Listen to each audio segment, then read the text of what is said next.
Want to get some updates on the case that is unfolding there regarding Sean Diddy Combs. These were the courtroom sketches. Just today, we're turning our attention now there, the sex trafficking case against Diddy and the possible resentencing of the Menendez brothers in Los Angeles. We'll get to that in just a moment here, but let's focus our efforts on New York. I want to get to these headlines in both cases, and we're going to do that with our friend, Neama Rahmani, former federal prosecutor and legal analyst. He joins us.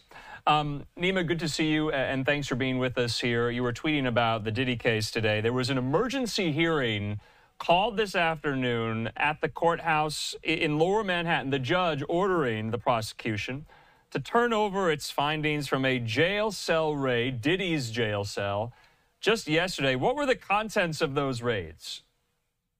Well, apparently, according to the defense, they're legal documents.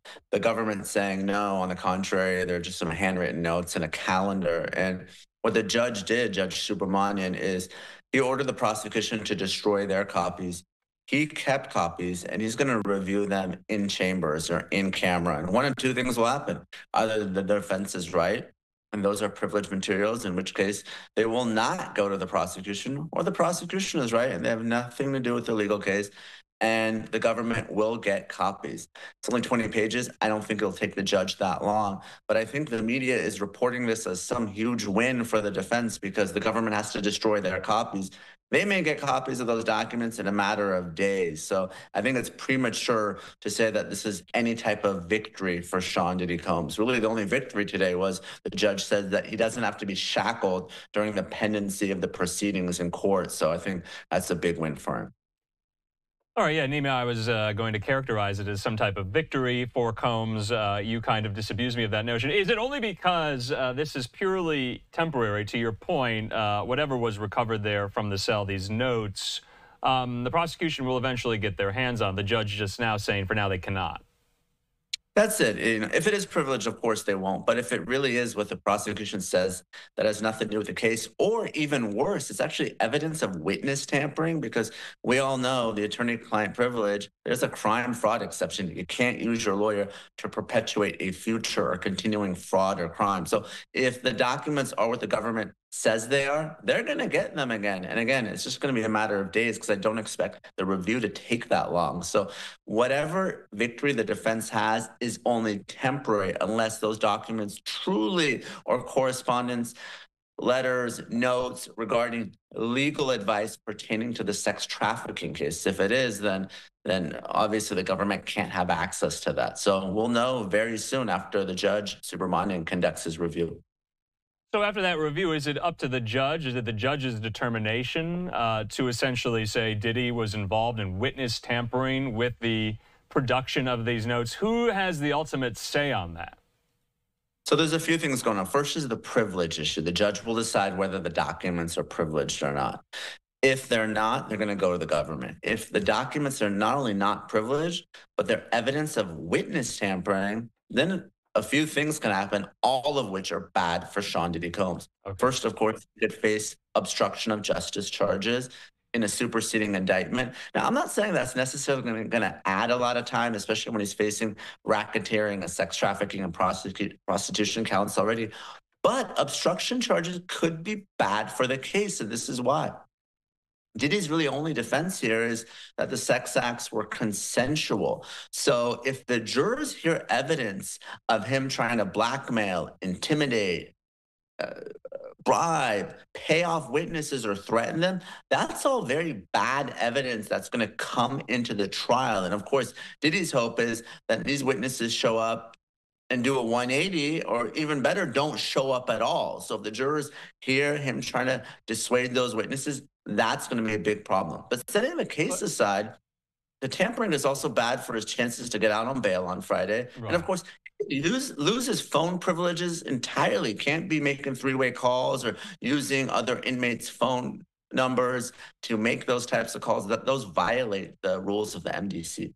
So, but Neama, from what I understand about the judge's ruling today, whatever is contained within these notes of Diddy's, that will not matter. It won't be consequential to the bail hearing on Friday, that they won't be interlinked. You're saying they will?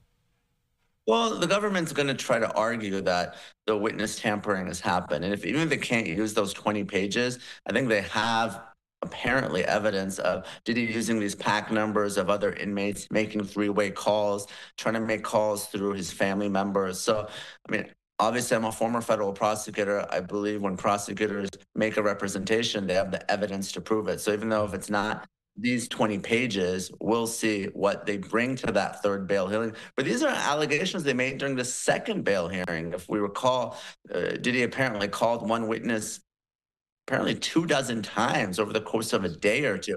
That's a problem. That's not what you're supposed to do if you care about the integrity of the proceedings. So, but Neama, I mean, you're a former federal prosecutor. If you were prosecuting this case and you and your team had already seen the contents of these notes, how do you put the toothpaste back in the tube?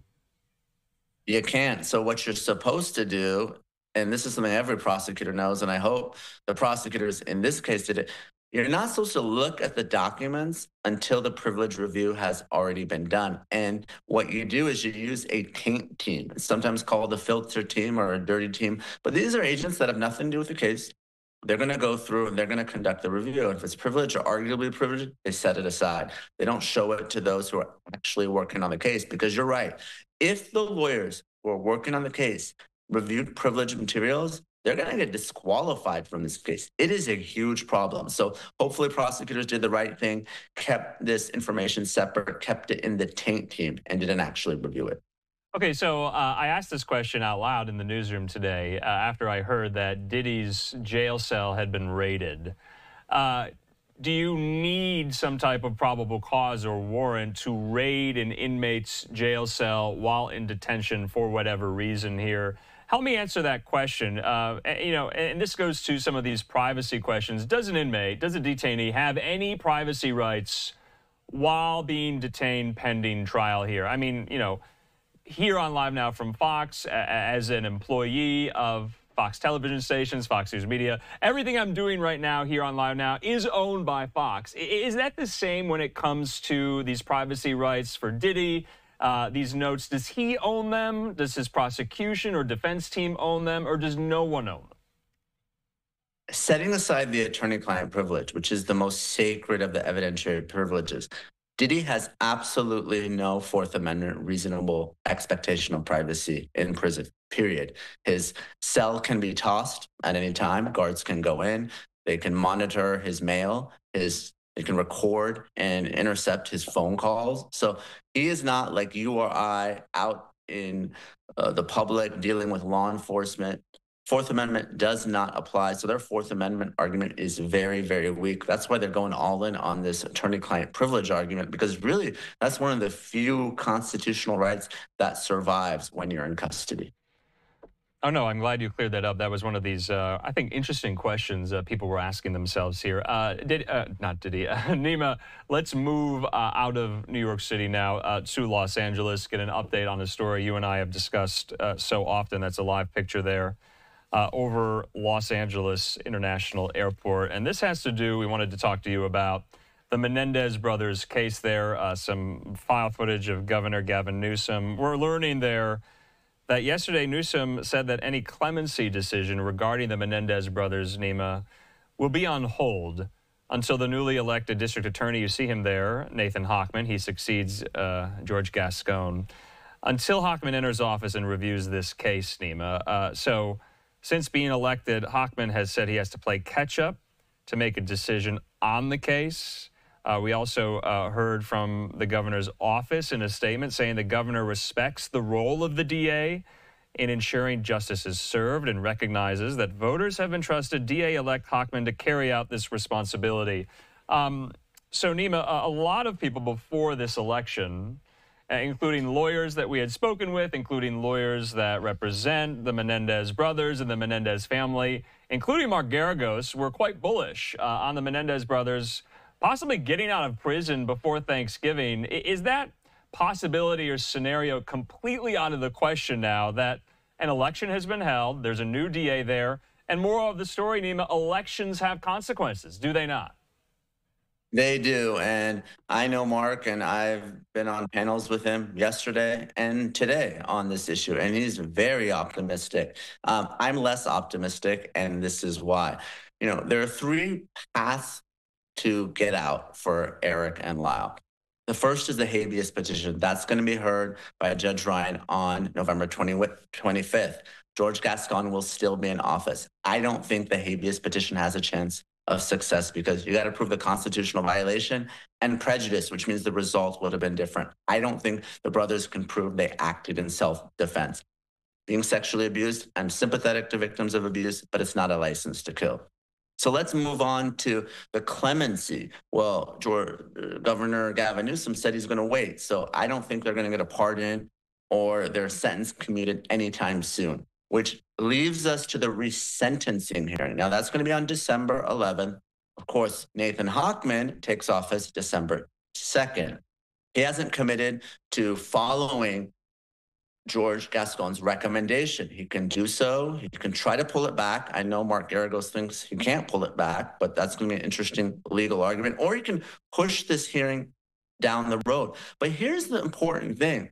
Let's not forget, even if Hochman agrees with George Gascon, Hochman didn't recommend that the brothers be sentenced to time served, which is what Garagos and the Menendez brothers' lawyers want. He recommended that the brothers have the possibility of parole, that they be sentenced to 50 to life, 25 for each parent. And because they were youthful offenders under California law, they're eligible for parole after 25 years. But what's important about parole?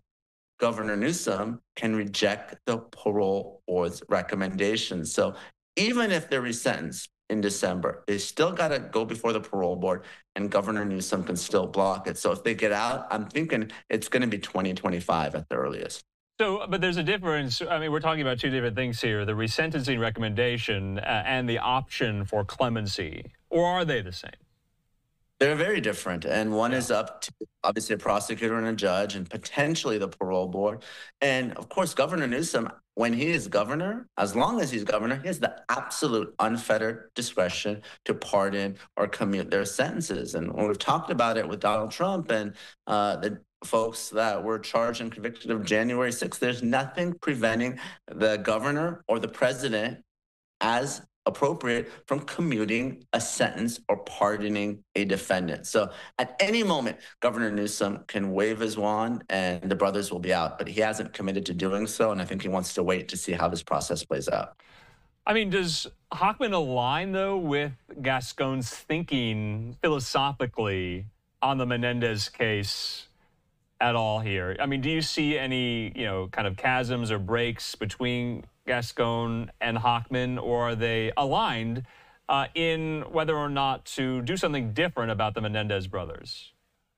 I don't think they're aligned at all. Oh. Generally, I used to work with Nathan at the Ethics Commission. I know him. He's very fair, but he is a prosecutor. Yeah. He's not like George Gascon, who was essentially a defense attorney in the prosecutor's office. Now, he's very fair, and Nathan, I'm sure he's going to review the case, and he's going to spend the time to get the decision right. And obviously, there's a lot of attention on this case, not just here in Los Angeles, where I live, and I've spent my whole life here, but all across the world, people are asking what's going to happen to Eric and Lyle. And if you asked me 6 months ago, is it possible that I'm going to be having lunch or dinner and the Menendez brothers are going to be at the table next to me? I would tell you, Andrew, absolutely not. That's insane. But really, we've talked about the power of a Netflix series, and I think he's going to give it a good look, Nathan. He's going to go through all the evidence, obviously the evidence of the sex abuse, and it's certainly a possibility, but not in terms of what George Gascon did right before an election, decide to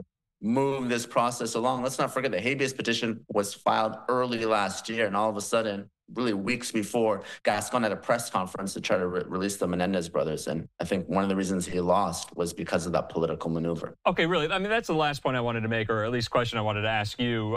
There was talk at the time that Gascon was resurrecting this, or at least putting it on full display before us all, because there was election, he was up for re-election, and it would in some way redound to his electoral benefit. He lost to Nathan Hochman by 20 points here. Obviously, hindsight is 20/20, but this was And would you characterize it as somewhat misguided by Gascon in thinking it would help him electorally? Well, it was a political play, and I would say on traditional and social media, probably 7 or 8 out of 10 people support the release of the Menendez brothers. I mean, they think that they were victims of abuse, and I understand the argument, and I'm sympathetic to the argument. So the question I have is, why did he wait a year and a half to look into the case? It was good politics because of the Netflix series Monsters. The same reason why he looked into the rape allegations involving Marilyn Manson after 2 years. I mean, this was not something that was a priority for him until he was facing a very highly contested election. And these were two of the biggest investigations or cases here in LA. And all of a sudden, they went to the front of the line.